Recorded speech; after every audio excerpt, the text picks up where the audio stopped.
ఎడారిలో సెలయేర్లు. ఆగస్టు 4.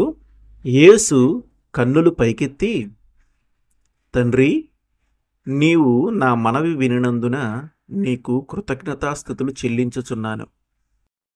యోహాను సువార్త 11:41. ఇది చాలా వింతగా ఉంది. లాజరు ఇంకా సమాధిలోనే ఉన్నాడు. అతడు తిరిగి బ్రతికే అద్భుతం జరగకముందే కృతజ్ఞతాస్థుతులు దేవునికి చేరిపోతున్నాయి. ఈ ఆశ్చర్యకార్యం జరిగిన తరువాతనే స్తుతులను అర్పించటం జరుగుతుందనుకున్నాము. కానీ ఇక్కడ యేసు తాను పొందబోతున్న దాన్ని గురించి ముందే కృతజ్ఞతలు అర్పిస్తున్నాడు. పుష్కలమైన దీవెనల వాన కురియకముందే ఆయనలోని కృతజ్ఞతల నది కట్టలు తెంచుకుంది. దీవెనలు వర్షిస్తాయని ప్రభువుకి అంత నమ్మకం. యుద్ధానికి వెళ్ళకముందే విజయగీతం పాడేస్తున్నాడు. విత్తనాలు చల్లేవాడు కోతకాలపు పాటలు పాడుతున్నాడు. అద్భుత కార్యానికి ముందే కృతజ్ఞతాస్థుతులు. ఎవరైనా సైనికులు యుద్ధరంగానికి బయలుదేరుతుంటే జయబేరులను మ్రోగిస్తారా? ఎవరైనా ప్రార్థనకు జవాబు రాకుండానే సంతోషంగా స్తుతిగానాలు పాడతారా? కానీ యేసు ప్రభువు ప్రార్థనలో అసాధారణమైనది, తెచ్చిపెట్టుకున్నదేమీ లేదు.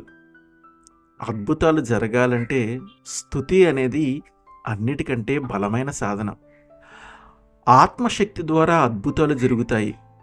ఆత్మశక్తి విశ్వాసంతో ముడిపడి ఉంది. స్తుతులు సంగతులను మార్చేస్తాయి. మన ప్రార్థనల్లో స్తుతులు దేవుణ్ణి సంతోషపెట్టినట్లుగా మరేవీ సంతోషపెట్టలేవు. ఒక మనిషి చెల్లించే కృతజ్ఞతాస్థుతులు అతన్ని ధన్యుణ్ణి చేసినంతగా మరేవీ చెయ్యవు.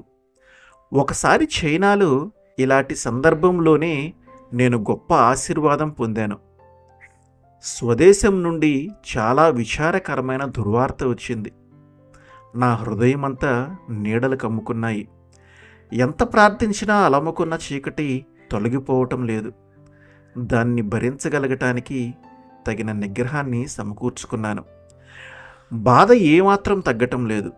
ఆ సమయంలో నేను దారి వెంట వెళుతూ ఒక మిషన్ ఆఫీసు గోడ మీద ఈ మాటలు చదివాను. కృతజ్ఞతాస్థుతులు చెల్లించి చూడు. అలాగే చేశాను. క్షణాల్లో నీడలన్నీ వీడిపోయినాయి. అవును, కీర్తనాకారుడు రాసింది నిజమే. దేవునికి స్తోత్రము గానము చేయుట మంచిది. ఆమేన్.